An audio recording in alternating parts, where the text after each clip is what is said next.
श्री शिवाय नमस्तुभ्यम। Friends, astrology की हम बात करेंगे तो वास्तु और एस्ट्रोलॉजी के अंदर हमारे प्लेनेट का भी बहुत बड़ा इंपॉर्टेंस होता है। यानी वास्तु में जिस तरह से प्लेनेट है, एस्ट्रोलॉजी में भी उसी तरह प्लेनेट है। ये प्लेनेट वो हमारे ग्रह दशा पे आधारित है, यानी हमारी कुंडली की जो एक कैलकुलेशन होती है उससे जो ग्रह संबंधित हमें फल मिलते हैं, उसी तरह वास्तु के अंदर भी ये प्लेनेट है।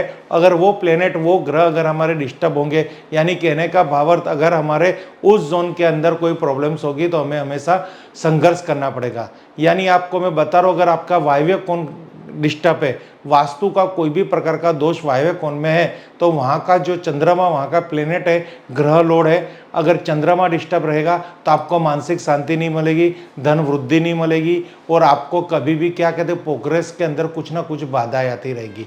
तो आज की जो हमारी वीडियो है, ये ग्रह नक्षत्र से संबंधित कोई भी ग्रह की पॉजिटिविटी के लिए है। भगवान शिव की पूजा इस ग्रह नक्षत्र को सुधार के लिए किस तरह से की जाए, और ऐसे वास्तु के छोटे बड़े उपाय है, तो अंत तक ये वीडियो देखना। ये वीडियो के अंदर आपको इतना अच्छा इंपॉर्टेंस फायदा मिलेगा कि आपके घर के अंदर कोई भी प्रकार का वास्तु दोष है, आपकी फैक्ट्री के अंदर कोई भी प्रकार का वास्तु दोष है, उस वास्तु दोष से आपको बिजनेस में हानि आ रही है, जॉब के अंदर हानि आ रही है, आपके रिश्तों में प्रॉब्लम्स आ रही है, आपके कोई काम नहीं बन रहे, या आपको संतान प्राप्ति में कोई अवरोध आ रहा है, आपके घर के अंदर जो शादी लायक लड़के लड़की है उनके विवाह मंगनी में कोई प्रॉब्लम आ रही है, तो यहाँ पे जो मैं उपाय दिखाऊंगा, ये उपाय आप कर लेना।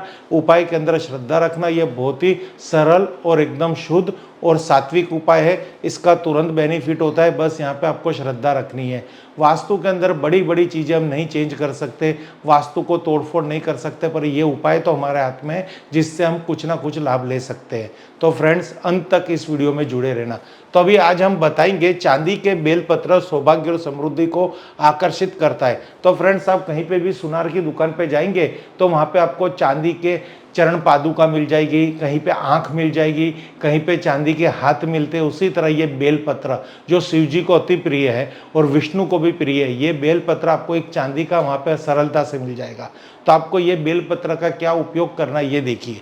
चांदी को चंद्रमा की धातु माना जाता है और इसे घर में रखने से मानसिक शांति बनी रहती है और चंद्रमा को मजबूत करने में मदद भी मिलती है। आपकी जो चंद्रमा है, चंद्रमा हमेशा सकारात्मक होने चाहिए, वो आपको शुभ फल देने चाहिए। आपकी एस्ट्रोलॉजी के अंदर चंद्रमा शुभ स्थान पे होंगे तो आपको बहुत ही मानसिक शांति मिलेगी, क्योंकि कितना भी कमा लेंगे ना, तो मानसिक शांति नहीं होगी तो वह धन का कोई भी फायदा नहीं है, क्योंकि धन आता जाता रहता है, पर मन की शांति वो स्थिर होनी चाहिए। हमें हर चीज़ में, हर परिस्थिति में सुख मिलना चाहिए, हमें मानसिक शांति मिलनी चाहिए, घर में मानसिक शांति ऊर्जा होनी चाहिए। अगर ये चंद्रमा की कृपा होगी तो ही संभव है। तो मानसिक शांति बनी रहती है और चंद्रमा को मजबूत करने में मदद भी मिलती है। अगर आप घर में इसे सही स्थान पर रखते हैं तो ये सौभाग्य और समृद्धि को आकर्षित करता है। यानी एक चांदी का बेलपत्र लेके आइए, उसको आपको घर के अंदर ऐसे स्थान पर रखना है जिससे आपके घर के अंदर सौभाग्य आकर्षित हो, शांति आकर्षित हो, घर के अंदर पॉजिटिविटी रहे, नकारात्मक माहौल दूर हो, बीमारियां दूर हो, कलेश दूर हो, और आप पे किसी भी प्रकार का बंधन दोष, नज़र दोष हो, वो दूर हो। फ्रेंड्स, यहाँ पे एक बात ये है कि चांदी का बेलपत्र बहुत ही शुद्ध होना चाहिए, शुद्ध चांदी का होना चाहिए, और आपको इसके अंदर खूब श्रद्धा रखनी है, क्योंकि ये इतना पवित्र होता है। चूंकि चंद्रमा भगवान शिव के मस्तक पर विराजमान है, इसलिए जब चंद्रमा मजबूत होता है तो भगवान शिव की पूर्ण कृपा दृष्टि प्राप्त होती है। इसके साथ ही चांदी का बेलपत्र भगवान विष्णु से जुड़ा हुआ माना जाता है, इसलिए इसे घर में रखने से विष्णु जी की कृपा दृष्टि बनी रहती है। तो फ्रेंड्स, आपको चंद्रमा की उपासना के लिए, चंद्रमा से अच्छे योग प्राप्त करने के लिए, मानसिक शांति प्राप्त करने के लिए चंद्रमा के शुभ फल होना जरूरी है, और चांदी वो चंद्रमा का प्रतीक है। और ये जो बेलपत्र है उसको आप मंदिर में भी रख सकते हो और आपके धन के स्थान पे भी रख सकते हो, तो ही आपको यहाँ पे बहुत फायदा होगा। अगर आप शिव जी की अत्यंत पूजा करेंगे, शिव जी की धुन करेंगे, संकीर्तन करेंगे, शिव जी को एक लोटा जल चढ़ाएंगे, तो चंद्रमा आपका बहुत ही शुभ फल देगा। और जब चंद्रमा शुभ फल देने लग जाएगा तो शिव जी की कृपा आप पे बरसेगी, विष्णु भगवान की कृपा बरसेगी, क्योंकि बेलपत्र विष्णु भगवान को बहुत ही प्रिय है। और जहाँ पे विष्णु भगवान की कृपा दृष्टि की दृष्टि रहती है, वहाँ पे लक्ष्मी का सदैव वास रहता है।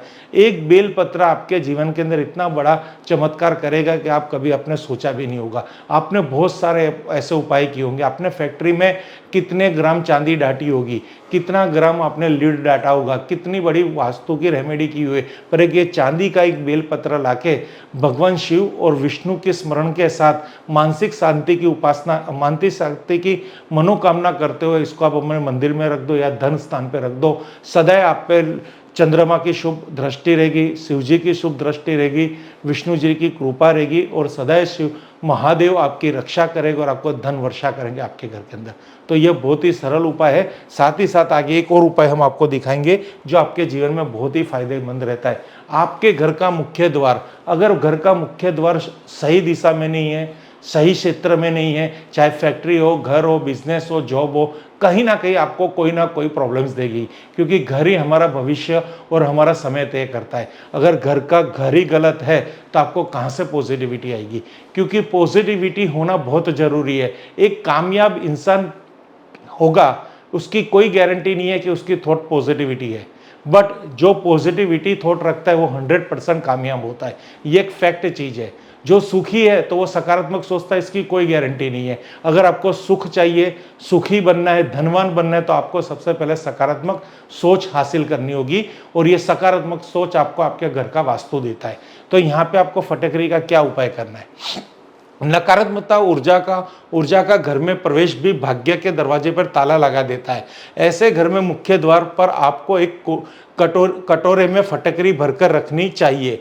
फ्रेंड्स, जो हमारे घर का मुख्य द्वार इतना इंपॉर्टेंस है, अगर वो गलत होगा या फिर वहां से आने वाली ऊर्जा अगर गलत होगी तो अपने भाग्य को भी लॉक कर सकती है, यानी आपके गुड लक को बैड लक में कन्वर्ट कर देगी। यानी आप कितना भी कर लेंगे आपको कोई फायदा नहीं होगा, कोई सफलता नहीं मिलेगी और हमेशा का टेंशन मिलेगा। तो ये अगर आपके साथ हो रहा है, आपको लग रहा है कि आपके अंदर जो गट्स टैलेंट है, आपके एफर्ट है, उसको आपका कुछ प्राप्त नहीं हो रहा, दिन रात मेहनत करते पर फल हासिल नहीं हो रहा, आपको कहीं पे सुख शांति समृद्धि नहीं मिल रही, तो एक बार आपके घर के मुख्य द्वार की स्थिति देख लीजिए, वहां से कैसी एनर्जी आती है उसको एक बार समझने की कोशिश कीजिए। अगर ऐसा कुछ भी लग रहा है तो बहुत छोटा उपाय है, फटकरी का उपाय, जो अब यहाँ पर आप शांति से सुनना। अगर आपको एक कटोरे में फटकरी भरकर रखनी चाहिए, हर 7 दिन आपको कटोरी की फटकरी को बदल देना चाहिए। ऐसा करने से घर पर अगर कोई नकारात्मक ऊर्जा प्रवेश कर रही है तो उसे मुख्य द्वार पर ही नष्ट किया जा सकता है। यानी 7 दिन का प्रयोग है, लाइफ टाइम की विधि है। ये वैदिक उपाय हमेशा लाइफ टाइम यानी जिंदगी भर करने होते हैं, क्योंकि ये आपको इतनी धन दौलत, वैभवशाली जीवन, लग्जरी देते हैं कि आप अपने घर के अंदर सुख शांति समृद्धि के हर कोई ऐसे साधन ला सकते हो। यानी घर से आने वाली नकारात्मक ऊर्जा को दरवाजे पे ही नष्ट करनी है तो घर के मुख्य द्वार के बाहर की साइड या अंदर की साइड, लेफ्ट एंड राइट, जैसा आपको अच्छा लगे, औरों की नजर पड़े, लोग आ रहे तो उसकी नजर आए, उसकी ओरा के अंदर आए, एक कांच की कटोरी में फटकड़ी भर दे, 7 दिन तक वहां पे फटकड़ी रखे, 7 दिन के बाद वो फटकड़ी को जल प्रवाह कर दे या कहीं पे सुनसान जगह पे फेंक दे। तो इससे क्या क्लीननेस होगी, घर के अंदर पॉजिटिविटी आएगी, फटकड़ी अपनी ऐसी एनर्जी क्रिएट करेगी, ओरा से किसी भी नकारात्मक शक्तियों को नष्ट करेगी। बहुत ही सरल उपाय है और एकदम सस्ता उपाय है सुख शांति समृद्धि के लिए। कहाँ से धन आएगा आपको पता नहीं चलेगा, आपकी मेहनत का फल मिलने लग जाएगा। पलाश के फूल से होती है धन की वर्षा। इस तरह के जो फूल आते हैं वो शिव जी को बहुत ही प्रिय है, माता लक्ष्मी रानी को भी बहुत ही प्रिय है। अगर ये फूल से उनकी पूजा की जाए तो आपके घर के अंदर धन वर्षा हो सकती है। किस तरह से करना है देखो, वास्तु के अनुसार पलाश के फूल को घर की तिजोरी में रखने के लिए एक विशेष तरीका है। अजमाने से तिजोरी हमेशा पैसा भरा रहता है। इस फूल को तिजोरी में ऐसे हिस्से में रखें जो आसानी से दिखाई नहीं देता। आपके घर की जो धन की तिजोरी है वहाँ पे ये पलाश के फूल रखने हैं। इस फूल को इस तरह से रखना है कि जब भी आप तिजोरी खोलो तो ये आपको दिखाई ना दे, औरों को भी ना दिखाई दे, आपको भी दिखाई ना दे। इसको गुप्त तरीके से रखना है।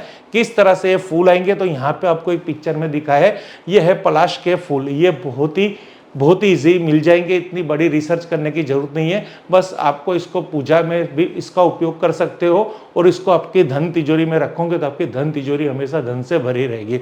अब समझो कि आज आपने फूल रखे तो कल ये फूल चेंज करने हो तो आप चेंज कर सकते हो, 2 दिन 3 दिन, जब तक इस फूल में ताजगी रहती है तब तक आप रखिए और आप उसको देखिए। ऐसा नहीं है कि नजर नहीं पड़नी चाहिए, पर आप उसको देखिए, दूसरे दिन देख सकते हो कि फूल की क्या स्थिति है और उसको बदल भी सकते हो। इस फूल को किसी लाल कपड़े में लपेट कर रखें और इसे समय समय पर बदलते रहे। यदि आप ताजे फूल नहीं रख सकते तो इसके सूखे हुए फूल रखने से भी आपको विशेष लाभ होगा। देखो यहाँ पे कितना फ्लेक्सिबिलिटी है, लाल कपड़े में रख दीजिए जिससे आपकी नजर नहीं जाएगी। अगर आप ये ताजे फूल नहीं रख सकते तो एक बार किसी कारणवश अगर वो फूल सूख जाते हैं तो भी कोई भी नुकसान नहीं है। ये प्रयोगों के अंदर ये जो उपाय है इसमें कितना मानव कल्याण के लिए कितनी सहूलत दे रखी है कि आपको उपाय करने खाली श्रद्धा से, मन से और दिल से करने हैं। किस तरह से कर रहे हो, क्या हो रहा है, क्या गलती हो रही है, इसका कोई दंडक आपको नहीं होगा। बस आपको यहाँ पे शुभ फल मिलेंगे, शुभ सफलता मिलेगी और आपको धन समृद्धि मिलेगी और मन की शांति मिलेगी। क्योंकि आप किसी भी भगवान के अधीन कोई भी सेवा कर रहे हो तो आप कहीं पे भी टेंशन में मत रहिए कि मुझसे अगर कोई गलती हो जाएगी तो मुझे कोई दंड मिलेगा। अगर भगवान दंड देने लगेगा तो वो कितनों को दंड देगा, भगवान खुद कंफ्यूजन में है। क्योंकि भगवान आपका माता पिता है, आपके दादा है, और दादा और माता पिता कभी भी संतान को दंडक नहीं देते, हमेशा उसकी केयर लेते हैं। एक एग्जाम्पल दे रहा हूं, एक छोटा बच्चा है, अगर छोटे बच्चे को क्या पहनना है, क्या खाना है और कैसे इसकी परवरिश करनी है, उसकी सब पूरी जवाबदारी उसकी माता की होती है। यानी उसकी माता के हिसाब से बच्चे की परवरिश, रहन सहन और उसकी खुराक और उसका परिवेश कंफर्म होता है। इसी तरह आप भी अभी बच्चे हो और आपके जो पेरेंट्स है वो है भगवान शिव या कोई भी भगवान में बिलीव कर रहे हो, तो उनकी जवाबदारी है आपको कब कितना देना है, कब देना है, कैसे देना है, किस परिस्थिति में रखना है, आपको कौन सा वस्त्र पहनाना है, कौन सी सुख साहिबी देनी है, सब भगवान के हाथों में है। अगर आप उनको जितने भी उनके प्रति सकारात्मक रहोगे, उनके लिए समय निकालोगे, उनके दिखाए गए रास्ते पे चलोगे, उनसे जो प्रेरणा हमें मिलती है, जैसे भगवान हमारी मदद करते हैं तो हम भी किसी के जीवन में भगवान जैसी मदद करें, उसको तन से मदद करें, मन से मदद करें या धन से मदद करें। आप भी औरों के लिए ऐसे मसीहा बन सकते हैं जिसके भरोसे आप जी रहे हो तो और लोग भी आपके भरोसे जिए। ऐसी आपका व्यक्तित्व, ऐसी सोच और ऐसा आपका व्यवहार कीजिए, ऑटोमेटिक आपको शांति मिलेगी, समृद्धि मिलेगी और धन मिलेगा। बहुत ही सरल चीज है। यहाँ पे आपको यही देखना है कि ये कैसे मेरे जीवन के अंदर चेंजेस लाऊं। फ्रेंड्स, मनोवांछित इच्छा के लिए किसको अपनी इच्छा पूरी करने का मन नहीं होता। हर कोई जीवन जीता है इच्छा के भरोसे, आशाओं के भरोसे।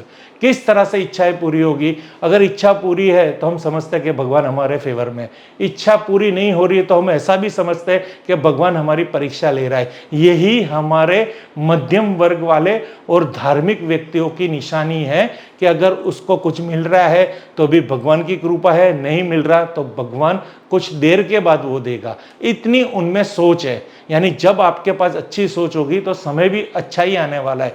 अब यहाँ क्या करना है? अगर आपकी कोई भी इच्छा पूर्ण नहीं हो पा रही और आप अत्यंत पीड़ा से गुजर रहे हैं तो ऐसे में आप सोमवार की रात शिव मंदिर में जाइए और कच्चे दूध के बर्तन को हाथ में लेकर ओम जुम सम मंत्र का 108 बार जाप करें। अगर ये मंत्र में कुछ उच्चारण में आपको तकलीफ आ रही है तो आप ओम नमः शिवाय का भी जाप कर सकते हो। ये मंत्र भगवान यहाँ आपकी कोई लैंग्वेज नहीं समझने वाला।